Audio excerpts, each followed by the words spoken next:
Oke,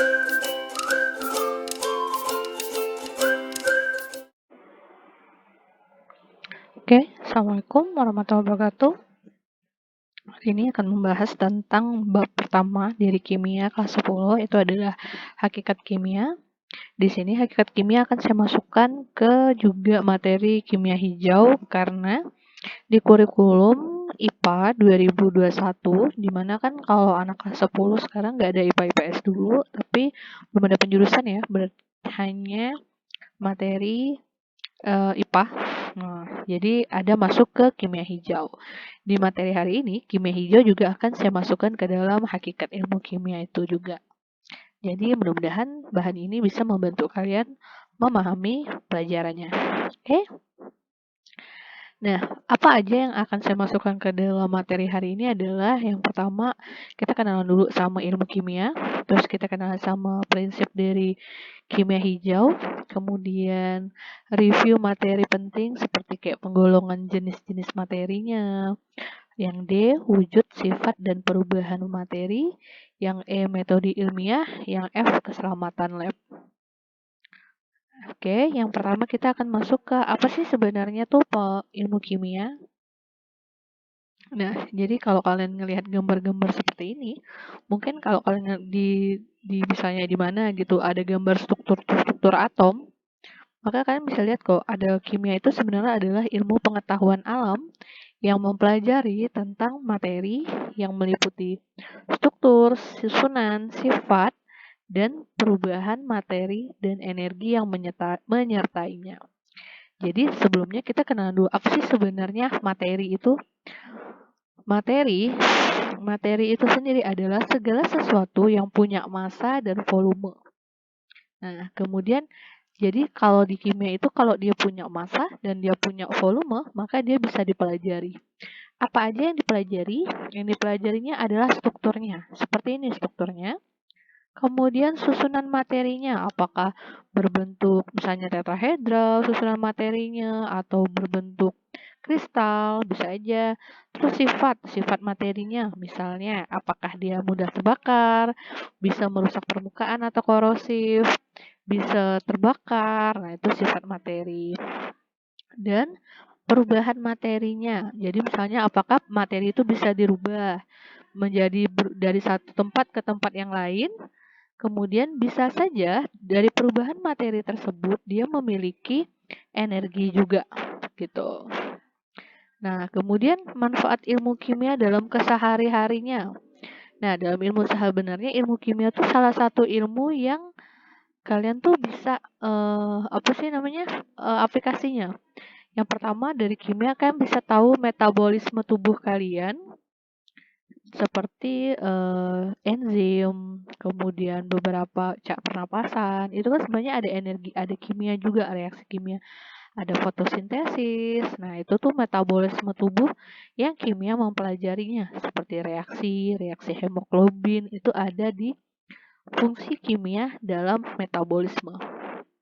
Dalam industri, nah di dalam industri itu contohnya, jadi kimia itu membuat beberapa basic dari industri, misalnya pembuatan bahan kimia untuk kosmetik, misalnya bensin, oli. Nah, itu tuh adalah ilmu kimia juga yang masuk ke dalam situ.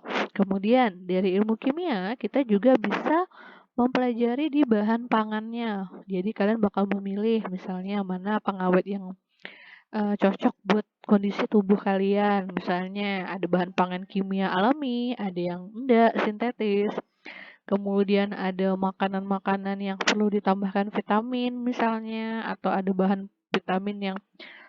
makanan yang kandungannya berbahaya, itu bisa aja. Terus manfaat kimia di bidang kosmetik itu tentu saja para zaman sekarang kan orang-orang pada pakai skincare, pakai pemutih, pakai makeup. Nah, itu tuh basic dari semua bahan ini yang dipakai itu semua bahan kimia. Baik itu kimia yang dari alami ataupun bahan kimia tidak alami. Seperti beberapa zat kimia yang mungkin aman di badan atau ada yang enggak. Jadi di ilmu kimia itu ilmu kimia mempelajari bagaimana kandungan yang berada di dalam kosmetik, baik itu berbahaya mungkin dan bisa yang aman. Itu. Jadi ilmu kimia di bahan kosmetik itu salah satu bagian yang penting di zaman sekarang. Kemudian ilmu kimia itu tuh juga menyumbang di eh, bagaimana dia tuh menggunakan bahan kimia untuk membersihkan rumah tangga. Seperti ilmu kimia tuh mengatur kayak gimana ya buat deterjen yang bagus, pembersih lantai yang baik supaya kuman-kuman itu hilang di lantai. Atau sekarang lagi ngetren kan hand sanitizer. Itu kan adalah salah satu contoh ilmu kimia yang apply-nya tuh ke bahan kimia rumah tangga atau industrinya disebut petrokimia bisa aja. Kemudian dari kimia kita juga bisa menghitung kondisi bahan materialnya. Misal pemilihan bahan material logam-logam tertentu untuk kondisi tertentu. Atau penyimpanan suatu benda logam itu harus ketemu sama logam yang mana dulu biar logam tersebut aman. Jadi banyak dari pemilihan-pemilihan logam itu misalnya menggunakan daerah keaktifan dari suatu logam. Nah, itu juga dipelajari di ilmu kimia. Jadi ilmu kimia tuh bisa dari metabolisme tubuh, bisa industrinya, bisa bahan pangan, bisa bahan kosmetik, bahan kimia rumah tangga, dan bahan materialnya itu sendiri. Jadi bahan material itu berarti pemilihan logam-logam yang benar ya untuk kondisi tertentu. Misalnya buat pipa bawah tanah pakai besi. Tapi dilindunginya besi kan kuat, tapi mudah berkarat. Akhirnya besinya tuh dikasih logam Mg misalnya supaya tidak berkarat. Atau ada yang harus dicat atau misalnya bahan material untuk eh, tiang listrik tuh harus besi yang kuat. Tapi kan besi kan mudah berkarat dikasih Zn. Jadi banyak manfaat ilmu kimia tuh sebenarnya yang berguna bagi kehidupan kalian. Gitu. Terus masuk ke setelah mengetahui pengenalan ilmu kimia, kalian tuh kenalan sama kimia hijau. Jadi kimia hijau itu mulai tahun 1998 itu masuk ke Kongres di PBB, kemudian dikenalkan. Di situ ada prinsipnya dan mengajak untuk orang-orang yang ada di kimia dan sebenarnya targetnya adalah seluruh manusia yang ada di bumi ini untuk gimana caranya kimia hijau ini adalah atau green chemistry ini nih bisa kita aplikasikan ke sekolah. Jadi diharapkan setelah kita mempelajari di kimia hijau tersebut, kita ini kan adalah orang-orang muda nih. Nah, orang-orang muda yang bakal hidup nantinya ke masyarakat. Nah, jadi dengan adanya kita-kita yang udah sadar, insya Allah nanti ke depannya lingkungan jadi bisa kita ajarkan dan kita bisa lebih banyak membantu untuk merubah sistem lingkungan kita sendiri jadi lebih hijau, lebih bersih. Nah, masuk ya. Nah, apa sih sebenarnya kimia hijau? Jadi kimia hijau adalah pendekatan kimia yang memaksimalkan efisiensi dan efisien ya dan meminimalkan pengaruh bahaya bagi manusia dan lingkungan. Jadi kimia hijau tuh kimia yang lebih ke alam, di mana dia tuh memaksimalkan cara penggunaan efisiennya dan meminimalisir mana yang berbahaya. Jadi memang di reaksi kimia itu kan nggak mungkin nggak ada efek negatif. Ada baik reaksi kimianya atau penggunaan kita, tapi kita bisa menggunakannya menjadi 3R. Reduce, recycle, dan reuse. Dari situlah kita mencegah kalau kita bisa pilih cara yang lebih lebih aman untuk lingkungan, pilih. Kalaupun misalnya kita harus menggunakan produk-produk yang berbahaya, misalnya untuk lingkungan, misalnya kita bisa menguranginya lah, seperti itu, atau merecycle-nya. Nah, sebelum masuk ke tahap-tahapan itu, maka kita masuk dulu ke 12 prinsip kimia hijau. Jadi, apa aja sih prinsip-prinsip kimia hijau? Kimia yang bertujuan untuk mengefisiensi dan meminimalkan pengaruh bahaya bagi kesehatan kita sendiri dan lingkungan. Itu ada prinsipnya. Yang pertama, ini adalah prinsip pertama tuh mencegah limbah. Jadi kita tuh mengutamakan pencegahan limbah ketimbang kita menanggulangi limbah yang terlalu banyak. Jadi misalnya kalau ada, misalnya contoh mencegah limbah itu misal, kalau kita beli makanan, biasanya kan kita pakai bungkusan kantong hitam. Nah, kita bisa mencegah limbah daripada kita mengolah plastik yang udah terlalu banyak. Lebih bagus kita mencegah limbah itu sendiri dengan misalnya membawa tumbler atau membawa tempat makanan sendiri. Ketimbang kita harus bungkus-bungkus pakai kantong plastik yang akhirnya nggak terpakai. Kemudian untuk membawa barangnya itu sendiri, kita bisa memakai goodie bag atau plastik yang kita ganti dengan eh, tas kain atau yang sekarang itu ada plastik dari bahan serat singkong. Nah, jadi kita tuh daripada kita membuat limbahnya, bagus kita mengganti. Kalau masih bisa diganti supaya nggak bikin limbahnya banyak, gunakanlah. Jadi mencegah limbah tuh bisa satu membawa tumbler sendiri daripada daripada kaleng minum apa daripada plastik gelas kayak produk-produk yang minuman gitu kan. Yang kedua, kita bisa bawa tempat bekal sendiri daripada kita harus pakai styrofoam. Yang ketiga, kita bisa membawa goodie bag sebagai ganti kantong plastik gitu. Nah, nomor 2, prinsip kimia hijau kedua adalah memaksimalkan nilai ekonomi suatu atom. Jadi, maksudnya tuh mengurangi limbah pada level molekul dengan memaksimalkan jumlah atom dari semua reaksi menjadi produk. Nah, maksudnya di sini adalah ini nih para pelaku para pelaku industri kimia. Maksudnya tuh suatu suatu produk tuh pasti dibuat dari suatu modal. Modal di sini ada reaksi nih. Jadi tahap 2 ini adalah kita memaksimalkan gimana reaksi atau modalnya terpakai semua. Jadi nggak ada yang sisa gitu. Diperhitungkan benar-benar, jangan sampai berlebihan gitu. Jadi kalau misalnya cuma terpakai 5, berarti udah buat 5 aja, jangan lebih-lebih gitu. Jadi maksimal. Nomor 3, sintesis kimia yang bahayanya sedikit. Prinsip ketiga adalah sintesis itu membentuk. Kita membentuk produk yang bagaimanapun hasilnya tuh kan udah jadi tuh. Kalau bisa produknya itu eh, sintesis kimianya tuh usahakan kita membuat bahan kimia yang tidak berbahaya. Jadi limbahnya juga enggak berbahaya bagi lingkungan. Misalnya kita lagi mau buat pemutih, misalnya muka. Lebih baik mensintesis pemutih bahan yang mengandung bahan-bahan yang aman gitu. Kalau sintesis kimia yang berbahaya, misalnya kita mensintesis pemutih pakai apa? Merkuri. Itu kan sebenarnya sintesis kimia yang bahaya. Lebih baik mengganti dengan pemutih yang lebih aman gitu. Jadi sintesis kimia yang bahayanya itu jauh lebih sedikit. Terus sama kayak nomor 4, mendesain proses yang melibatkan bahan kimia yang aman. Jadi menggunakan bahan kimia yang aman, baik secara fisika, toksiknya, dan lingkungannya. Yang prinsip kimia hijau yang berikutnya itu adalah poin kelima, yaitu menggunakan pelarut dan kondisi yang lebih aman. Artinya tuh memilih pelarut yang paling aman dalam tiap proses, meminimalkan serta pelarut agar tidak menghasilkan limbah yang besar. Jadi kalau misalnya di reaksi kimia ada dilarutkan pelarut, itu secukupnya aja. Jadi nggak pas kita ngebuang di limbahnya tuh nggak mau jadi limbah yang lebih besar. Kemudian poin keenam, mendesain efisiensi energi. Memilih jalan kaki kimia yang paling kecil energinya. Menghindari pemanasan dan pendinginan dengan tekanan dan kondisi vakum, di mana energinya jauh lebih besar.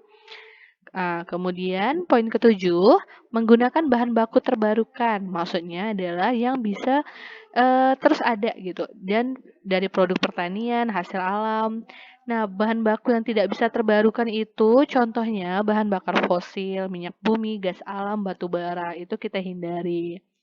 Kemudian nomor 8, mengurangi bahan-bahan yang merupakan turunan kimia.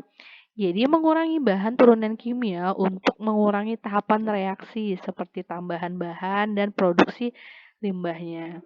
Maksudnya turunan kimia itu seperti apa sih, Bu? Misal bahan turunan kimia itu di mana misalnya kita mau makan daging misalnya. Biasanya itu kalau kita pengen makan daging, kita langsung pergi ke pasar tradisional, itu tinggal beli dagingnya terus masak.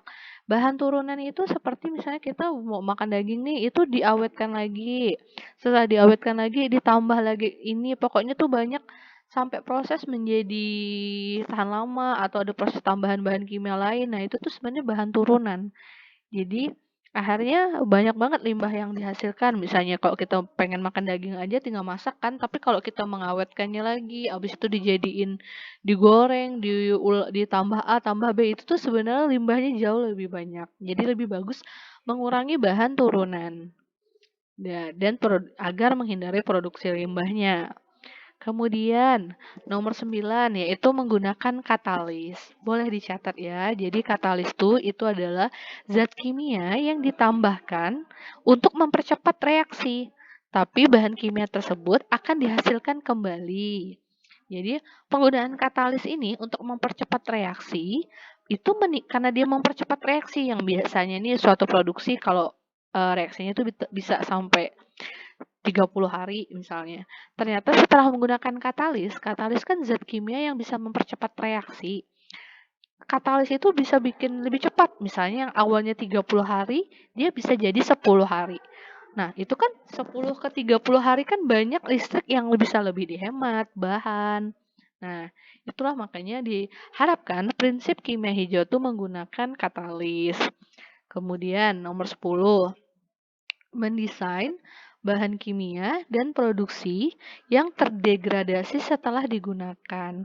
Artinya tuh terdegradasi itu artinya bisa kita uraikan gitu.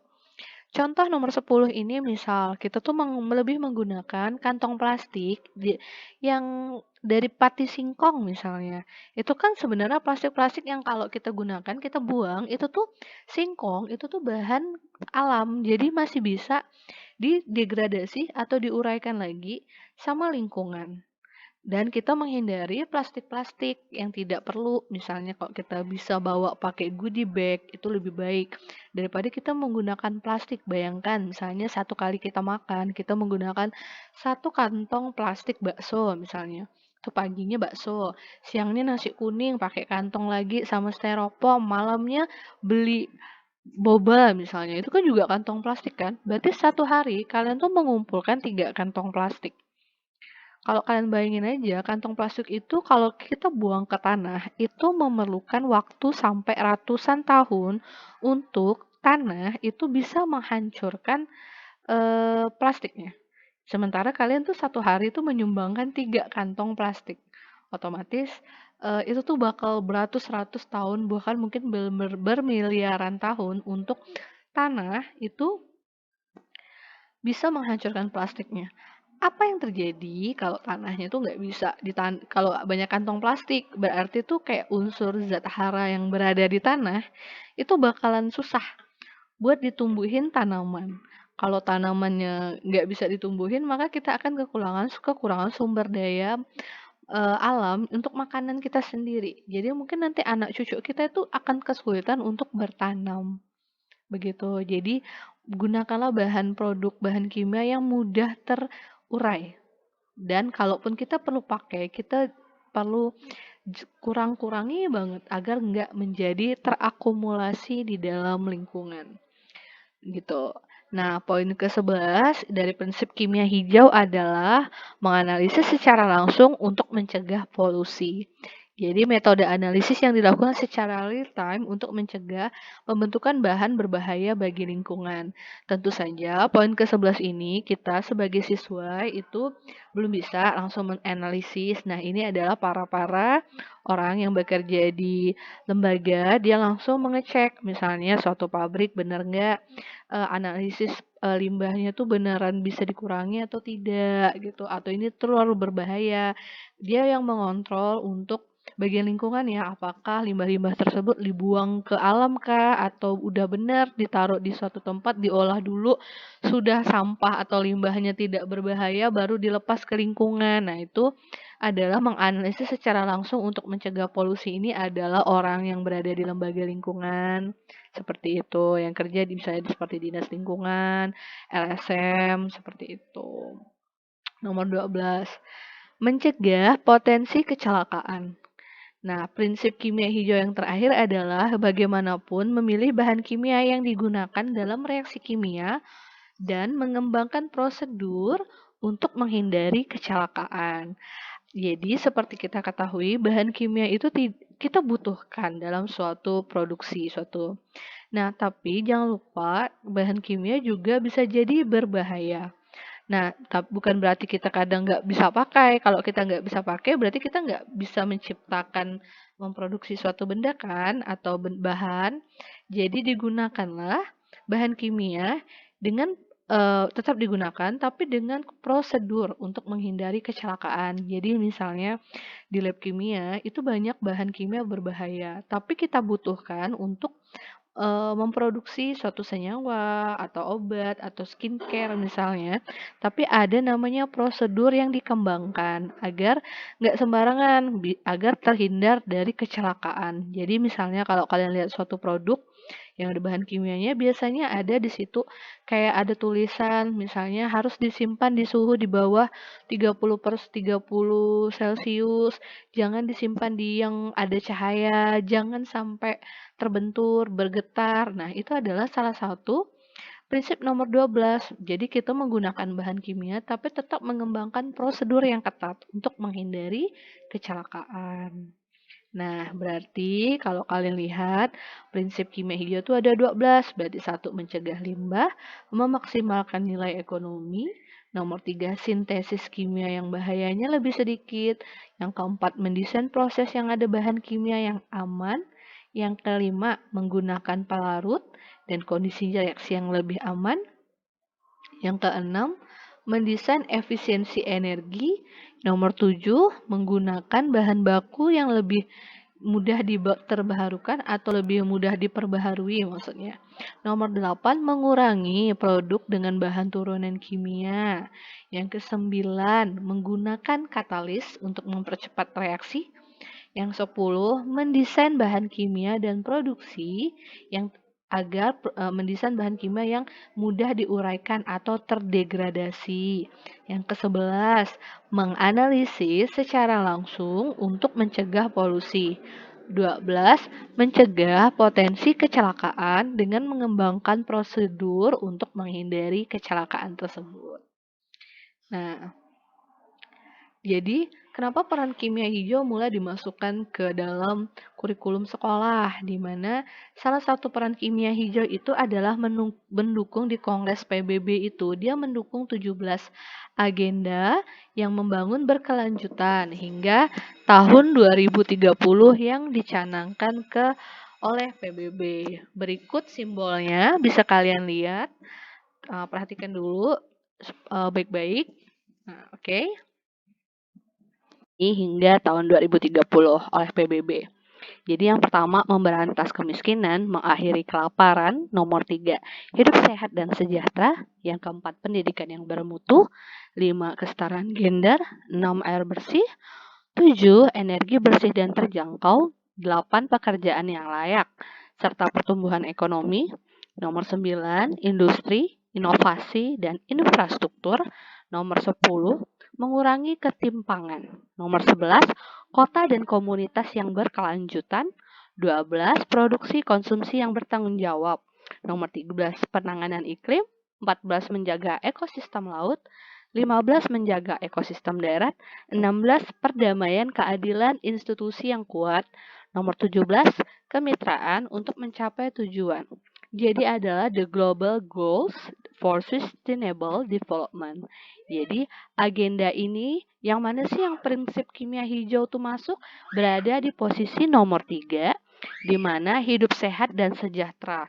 Jadi dengan kimia hijau kita bisa banyak menyimpan energi, kemudian kita lebih menggunakan bahan-bahan kimia yang lebih aman sehingga bikin hidup kita lebih sehat dan sejahtera.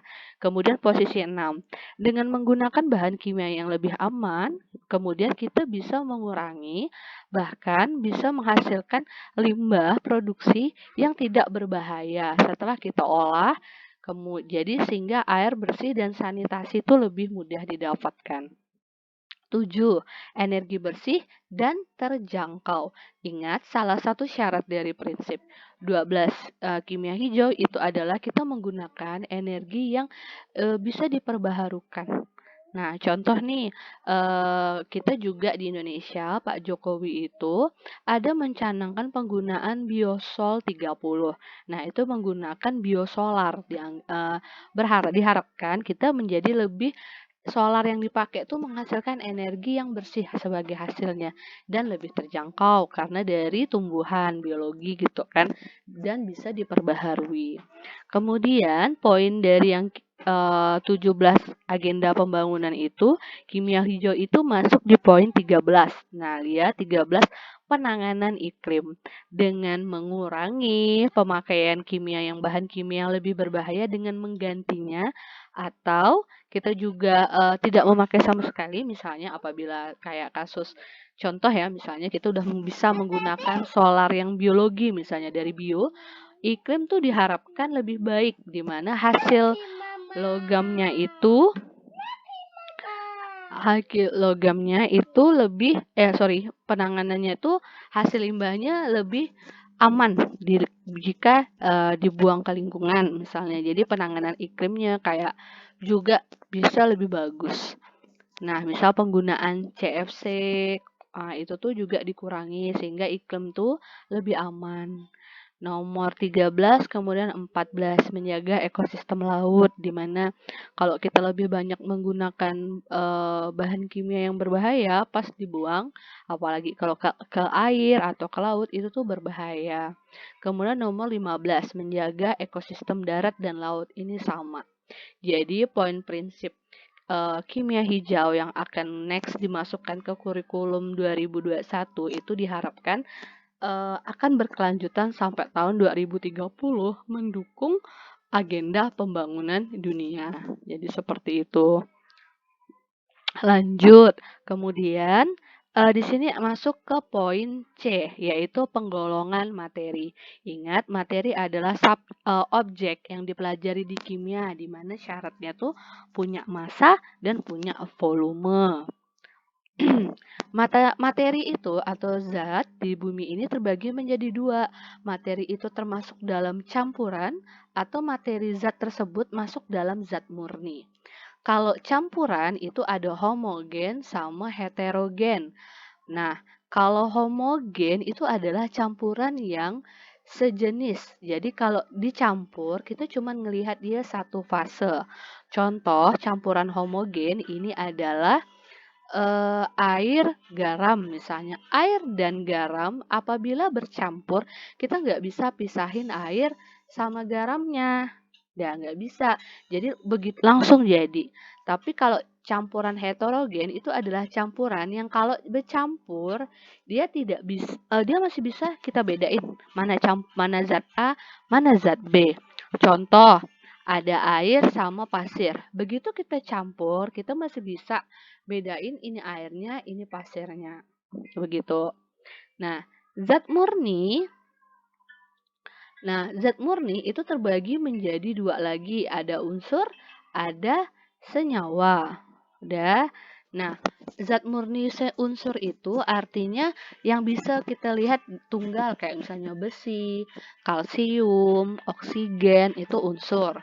Nah, kalau zat murni berupa senyawa itu adalah gabungan unsur lebih dari satu. Nah, unsur tuh sama senyawa digambarkan dalam bentuk atom kalau sendirian, molekul kalau mereka bergabung.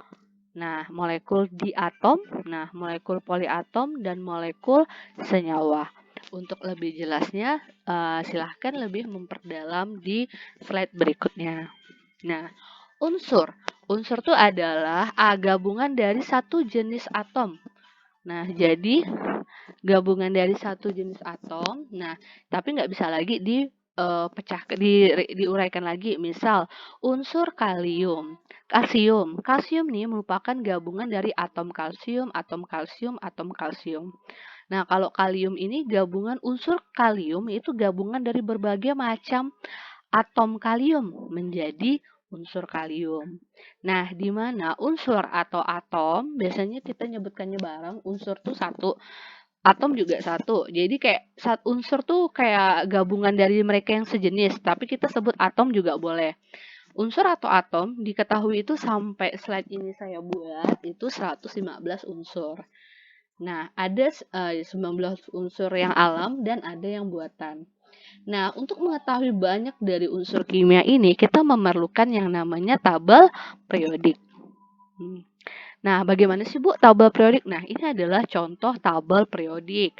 Tabel periodik itu tuh gabungan dari banyak unsur di sini nih.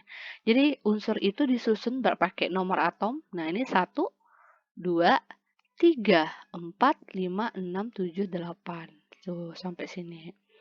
Nah, untuk lebih baiknya nomor atomnya, nah perhatikan di sini kalian akan mempelajari unsur itu dilambangkan A sama Z. Jadi A ini massa, Z ini nomor atom. A massa boleh.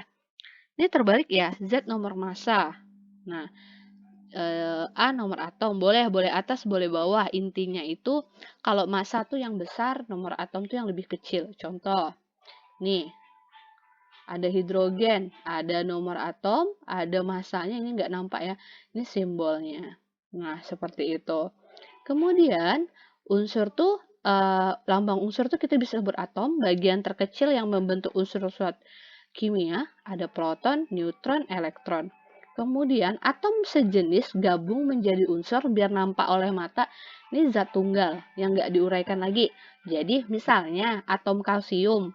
Kalau gabung kalsium, jadinya tuh unsur kalsium. Nah, kalau unsur ini bergabung lagi menjadi molekul, gabungan atom yang sejenis ke atau berbeda ke melalui ikatan kimia. Kalau molekul unsur berarti atom yang bergabung sejenis. Kalau molekul senyawa gabungannya tuh berbeda jenis. Nah, kemudian setiap unsur memiliki atom atau unsur ya, memiliki simbol unik. Jadi dituliskan huruf pertama pakai kapital, huruf kedua pakai huruf kecil. Kok dia sampai menggunakan 2 huruf.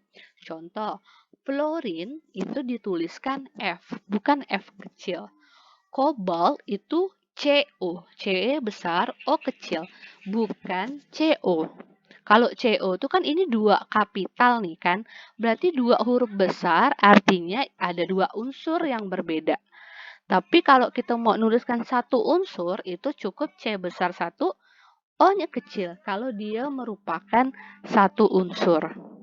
Gitu. Unit terkecil penyusun unsur adalah tadi apa? Atom. Jadi atom-atom sejenis membentuk unsur. Harus sejenis ya. Nah, senyawa. Senyawa mengandung minimal ya 2 unsur yang berbeda. Contoh H2O, H sama O air mengandung 2 atom hidrogen dan 1 atom oksigen. H2O tuh kita sebut nulis seperti ini adalah rumus kimia. Jadi kalau kalian ngelihat 2 tuh hanya tuh hidrogen, O-nya 1. Campuran unsur dalam senyawa itu ada rasionya. Nah, contoh, aduh ini saya lupa. H2O adalah air, tapi kalau H2O2 adalah hidrogen peroksida. Jadi rumus kimia ini nggak sembarangan ditulis, beda angka berarti beda juga senyawanya. Jadi hati-hati ya, jangan sembarang merubah gitu. Jadi dia memiliki rasio atau angka tertentu.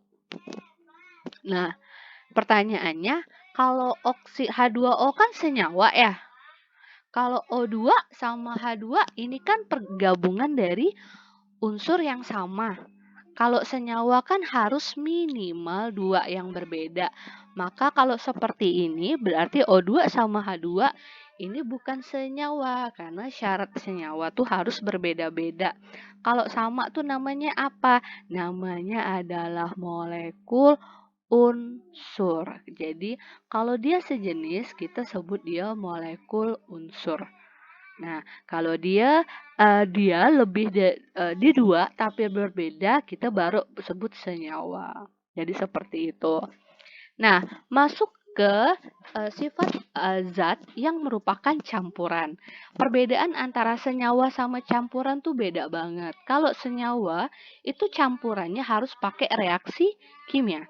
Kalau campuran itu adalah gabungan dua atau lebih zat murni tapi bercampur aja, nggak perlu reaksi kimia. Karakteristik dari campuran. Campuran tuh kalau dicampur itu nggak ada komposisi, bebas-bebas aja. Kalau senyawa perlu, namanya rasio namanya. Contoh, H2O nih. Kalau mau buat air, rasionya harus hidrogennya 2, atomnya 1. Tapi kalau campuran nggak ada suka-suka aja. Misalnya mau buat air kopi, mau airnya 1 gelas, kopinya 1 sendok, atau kopinya 1 gelas, airnya 1 sendok, tetap aja jadinya air kopi. Jadi nggak ada masalah. Campuran itu nggak ada komposisi tidak tetapnya. Kemudian sifat campuran itu sama dengan sifat penyusunnya. Jadi misalnya kita buat air sama kopi, kita aduk, maka sifatnya tuh bakalan mirip dengan kopi dan air. Tapi kalau senyawa nggak gitu. Senyawa itu kan gabungan dari dua unsur yang berbeda.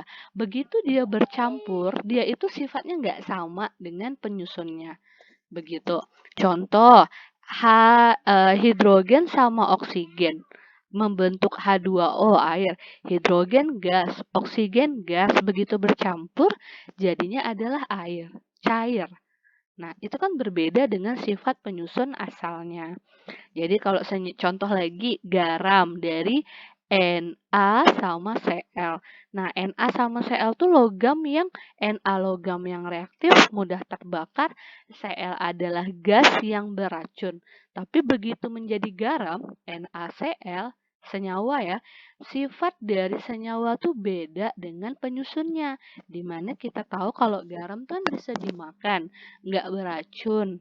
Nah, netral. Nah, jadi kalau sifat senyawa tuh tidak mengikuti sifat penyusunnya, kalau campuran mengikuti sifat penyusunnya. Nah, zat murni campuran itu bisa dipisahkan secara fisik. Kayak bisa di fisik tuh maksudnya bisa dilakukan secara sederhana, kayak disaring seperti itu. Nah, jadi kalau kita gambarkan nih, kalau atom lagi sendirian, bulat-bulat gini aja tapi nggak berdekatan. Kalau molekul itu kan partikelnya terbentuk nih. Nah, kalau molekulnya terbentuknya sejenis, kita sebut dengan molekul unsur.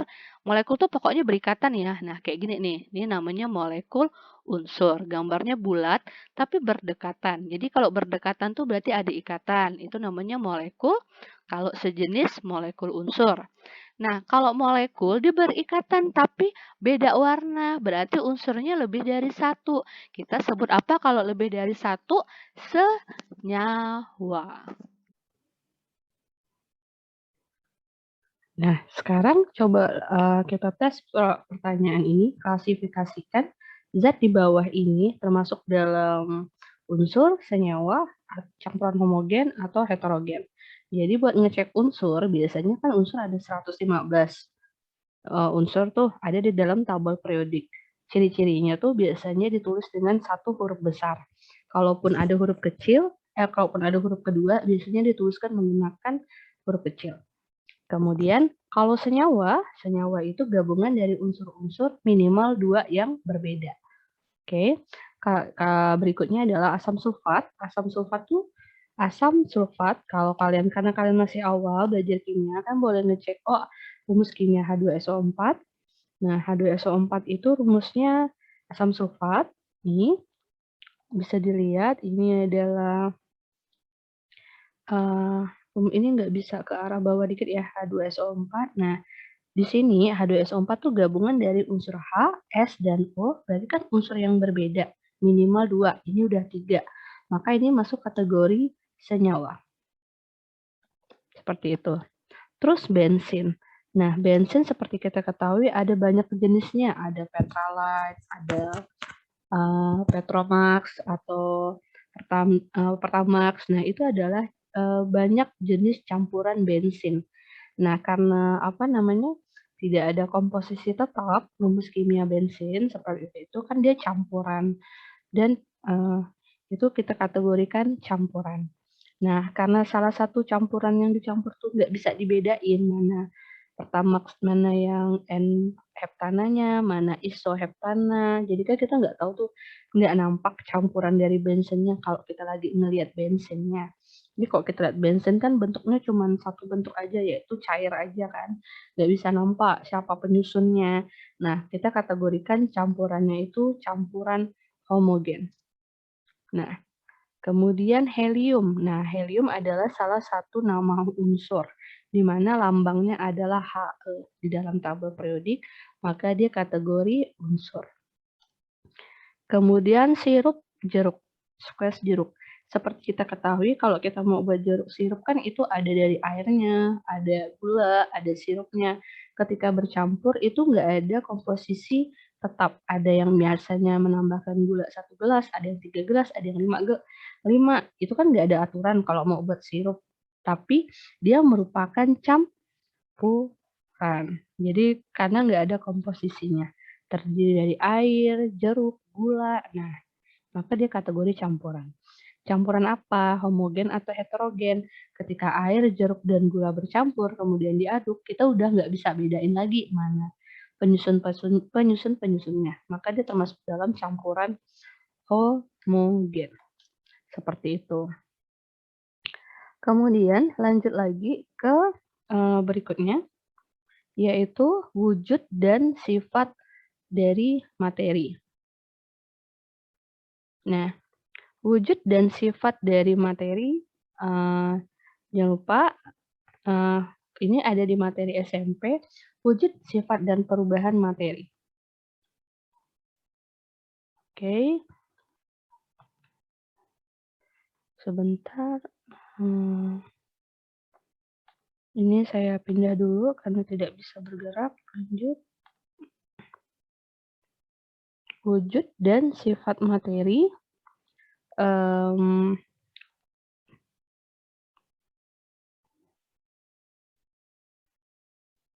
Oke. Ada yang pertama.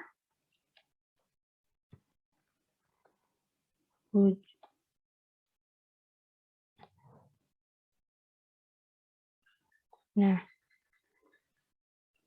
Oke, sebentar.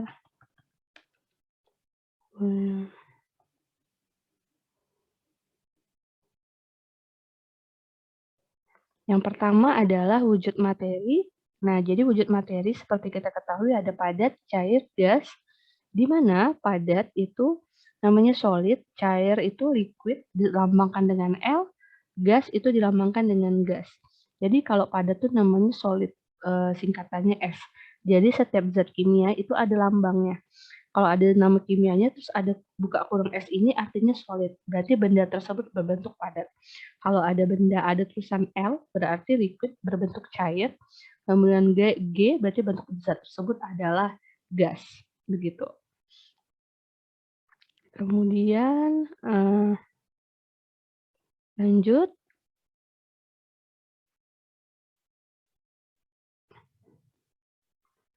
Terus sifat dan perubahan materi itu adalah sifat fisika dan perubahan fisika, sifat kimia dan perubahan kimia. Di mana sifat fisika adalah sifat yang tidak mempengaruhi perubahan komposisi kimianya, atau kalau perubahan yang tidak disertai dengan perubahan zatnya. Contoh air yang mendidih.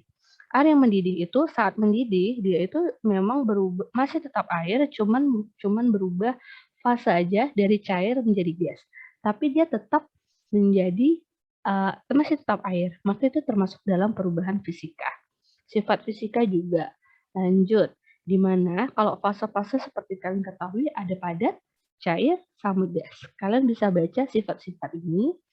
Kemudian kalau perubahan fisika waktu SMP juga dipelajari, kalau padat ke cair itu namanya melebur, cair ke gas itu menguap, gas menjadi padat mengkristal.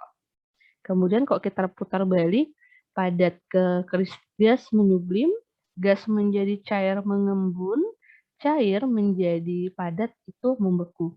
Jadi kan bisa lihat proses ini, perubahan fisika, sementara perubahan kimia itu perubahan atau sifat yang ditunjukkan ketika zat tersebut udah menjadi zat lain dan melalui reaksi kimia, seperti sifatnya yang mudah terbakar atau proses pembakaran. Dimana kalau misalnya kertas yang terbakar itu pas dibakar itu tidak bisa kembali lagi menjadi kertas. Dan kita tahu sifat itu mudah terbakar apabila, dia apabila, mudah terbakar apabila kita sudah membakarnya. Jadi kalau sifat kimia itu sifat yang muncul ketika dia sudah berubah menjadi zat lain. Oh tahu, oh kertas mudah terbakar. Dan kertas itu tuh nggak bisa yang udah terbakar jadi abu, nggak bisa balik lagi. Itulah perubahan kimia. Nah, ciri-ciri reaksi kimia itu adalah rasa, warna, energi, adanya gas, dan adanya endapan. Seperti itu. Jadi ini jangan lupa ya, ciri-ciri reaksi kimia tuh ada 5, rasa, warna, ada perubahan energi, ada suhu atau cahaya, ada gas, dan ada endapan. Kemudian kalau melihat contoh ini misalnya termasuk dalam sifat kimia atau sifat fisika. Contoh, mudah terbakar. Nah, mudah terbakar ini kan sifat yang, ketika terjadi itu tuh bisa merubah zat tersebut menjadi zat lain. Nah, kalau mudah terbakar jadi kertas, jadi abu, tapi nggak bisa balik lagi abunya, dia balik lagi jadi kertas kan nggak bisa. Berarti ini sifat kimia, dia berubah menjadi zat baru, dari kertas menjadi abu misalnya. Konduktor. Nah, konduktor, misalnya ambil contoh logam besi. Konduktor adalah penghantar listrik. Ketika kabel misalnya yang ada logamnya itu menghantarkan listrik yang baik. Ketika dia sudah menghantarkan listrik yang baik, dia tetap tidak berubah. Bisa jadi besi, bisa menjadi abu, enggak kan? Tetap besi aja. Nah, karena dia masih tetap besi, itu dikategorikan sifat fisika. Karena nggak perlu menjadi zat baru untuk menjadi konduktor ini. Kemudian mendidih. Mendidih itu pada suhu mendidih hanya merubah fase zat aja, bisa jadi cair menjadi gas, tapi tidak merubah zat tersebut. Air ya tetap air. Maka mendidih itu masuk kategori sifat fisika. Kemudian ngomongin perubahan.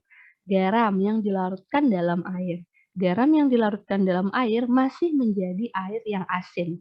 Berarti sifatnya masih sama. Maka disebut perubahan fisika. Kalau perubahan kimia harus merubah sifat dasarnya. Seperti susu yang basi. Susu yang basi ini termasuk kategori perubahan kimia karena dia itu merubah rasa dari susu. Kemudian susu yang basi itu tidak bisa dikembalikan menjadi susu yang segar gitu. Jadi dia berubah struktur, sifat, maka itu disebut perubahan kimia. Nomor 3, natrium dan kalium bereaksi hebat dengan air. Kategori yang kalau bereaksi sama air bisa terjadi ledakan. Nah, berarti ini kan awalnya logam, kemudian jadi ledakan, ada api, ada suhunya. Nah, itu termasuk dalam kategori perubahan kimia. Karena ketika dia meledak, dia tidak bisa kembali lagi nih jadi logam natrium sama kalium. Dan kita tahu dia bereaksi hebat setelah melakukan proses tersebut, merubah jadi zat lain. Nah, berarti ini perubahan kimia. Kemudian air yang membeku. Air yang membeku itu berarti proses fisika. Karena air yang membeku, walaupun menjadi padat, dia tetap air. Tidak ada perubahan zat di situ. Makanya kategorinya perubahan fisika. Seperti itu. Kemudian metode ilmiah. Nah, ini metode ilmiah itu saya masukkan ke dalam bab ini, walaupun tidak tersirat ada di buku kalian, tapi sebuah materi IPA itu akan melewati langkah-langkah metode ilmiah. Yang pertama merumuskan masalah, mencari masalahnya. Kemudian studi pustaka, kalian membaca bukunya, mencari data-data tentang masalah tersebut. Kemudian kalian perlu menyusun hipotesis. Hipotesis adalah dugaan sementara. Nah, eksperimen, kemudian ada eksperimen setelah menyusun dugaan tersebut. Misal, kalian menyusun dugaan mengapa susu yang dimasukkan ke dalam ruangan, diletakkan di ruangan dengan susu yang diletakkan di dalam kulkas itu lebih cepat yang ada di ruangan misalnya. Nah, dugaan sementara kalian misalnya Oh, mungkin karena suhu di ruangan lebih panas, sementara di kulkas dingin. Nah, kemudian kalian melakukan eksperimen lagi, diletakkanlah susu tersebut. Nah, misal kayak di dalam eksperimen kan bakal ketemu jenis variabel atau perlakuan. Ada 3 jenis perlakuan yaitu variabel bebas, variabel terikat, dan variabel kontrol. Kenalan dulu sama variabel bebas. Variabel bebas itu adalah variabel yang dibuat berbeda, perlakuan yang dibuat berbeda. Kasus susu kemarin, satunya susu diletakkan di kulkas, satunya susunya diletakkan di meja yang bersuhu ruangan. Berarti kan perlakuan bebasnya adalah letakkan di ruangan dan yang berbeda suhunya. Itu variabel bebas. Variabel terikat itu adalah hasil. Nah, misalnya yang satu basinya 1 hari, yang satu diletakkan di kulkas basinya baru 2 minggu misalnya. Berarti variabel terikat atau hasilnya adalah kecepatan proses basinya. Kemudian variabel kontrol itu adalah perlakuan yang sama. Nah, perlakuan yang sama ini maksudnya seperti apa? Misalnya jenis mereknya harus sama susunya. Yang kedua, volume dari susu tersebut tuh sama. Begitu. Kemudian masuk ke pengolahan data dan percobaan. Baru kalian catat hasilnya, baru menguji kesimpulan, kalian menjawab nih. Menguji kesimpulan itu mengubah dugaan sementara. Jadi di sini kalian bisa bilang nih kalau oh ternyata suhu bisa mempengaruhi kecepatan basinya susu. Jadi kesimpulan ini menjawab studi pustakanya, menjawab hipotesis kalian. Baru kalian membuat laporan ilmiah. Seperti itu. Nah, masuk ke keselamatan lab. Nah, keselamatan lab, karena kimia adalah pembelajaran yang banyak menggunakan praktek di laboratorium kimia, di lab itu banyak sekali bahan-bahan kimia yang berbahaya. Kalian harus mematuhi aturan yang ada di lab tersebut. Sebelum masuk, pakai jas pastinya, pakai sarung tangan, pakai kacamata pelindung. Nah, perhatikan label-label yang berada di dalam lemari.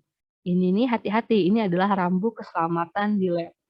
Pertama, kalau ada bahan yang lambangnya seperti ada bola yang pecah di lantai, itu adalah eksplosif, artinya benda tersebut mudah meledak. Kemudian oxidation agent, berarti benda tersebut kalau melihatnya mirip sama highly flammable. Nah, dua ini seperti mirip. Kalau flammable itu artinya mudah terbakar, kalau oxidation agent itu cincin ada apinya. Apa perbedaan keduanya? Dua-duanya ada api, artinya mudah terbakar. Kalau highly inflammable, ini mudah terbakar oleh api misalnya. Sedikit api, sedikit panas, itu bisa. Tapi kalau oxidation agent, itu artinya dia bisa terbakar walaupun tanpa api, tapi kalau didekatkan sama zat-zat yang bisa mengoksidasi atau mereduksinya. Jadi ada zat-zat tertentu yang nggak bisa dekat sama yang ada tulisan oxidation agent. Jadi ini harus diletakkan di tempat khusus. Kenapa? Tanpa api pun kalau dia lagi berdekatan sama zat yang bisa memicu kebakaran, dia bisa terbakar. Kemudian toksik. Nah, kalian pasti tahu gambar tengkorak itu adalah berarti bahan tersebut mematikan. Contoh yang mematikan tuh seperti arsenik, cyanida. Kalau yang terbakar tadi contohnya apa? Misalnya alkohol. Oxidation agent misalnya zat-zat pengoksidasi kayak K2CR2O7, KMNO4. Nah, itu. Kalau eksplosif tuh contohnya natrium. Kemudian atau bom, nah atau TNT. Nah, itu eksplosif. Ketika ada tanda X berarti zat tersebut berbahaya dan mengiritasi. Jadi kalau kena tangan bisa melepuh, seperti itu, bisa gatal. Kemudian kalau korosif itu ada tanda ketika ada bahan kimia terjatuh, korosif itu artinya merusak permukaan. Artinya kalau merusak permukaan logam, otomatis kalau kena tangan itu juga akan parah. Korosif ini dimiliki label bahan-bahan kimia seperti asam kuat, H2SO4, HCl yang berada di lab. Jadi hati-hati. Kemudian dangerous for environment, berarti berbahaya bagi lingkungan. Jadi limbah-limbahnya itu tidak boleh berada di sembarangan dibuang lewat air, masuk ke parit, atau ke sungai nggak boleh. Dia harus ada tempat sampah khusus dan diolah lagi.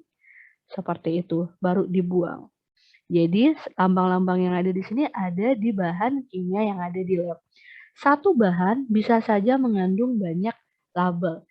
Tapi kalau misalnya cuma dituliskan satu atau dua label, berarti bahan tersebut sebenarnya banyak, tapi yang paling penting apa misalnya? Misal ada benda di lambangnya eksplosif. Maka ketika eksplosif kita udah mikir selain eksplosif mudah terbakar, mudah meledak, otomatis kan pasti toksik juga kalau dimakan, juga mengiritasi. Jadi satu bahan kimia itu lambangnya bisa banyak, tapi yang dituliskan tuh biasanya yang benar-benar, penting, prioritasnya tuh apa gitu. Dan kita udah bisa mikir kan, pasti kalau dia terbakar ya nggak mungkin kalau dimakan itu hidup kita, pasti toksik juga malah bikin racun, seperti itu. Nah, berarti, materi ini selesai sampai di sini. Untuk memahaminya kalian bisa cek video kedua tentang latihannya. Oke, saya tutup. Wassalamualaikum warahmatullahi wabarakatuh.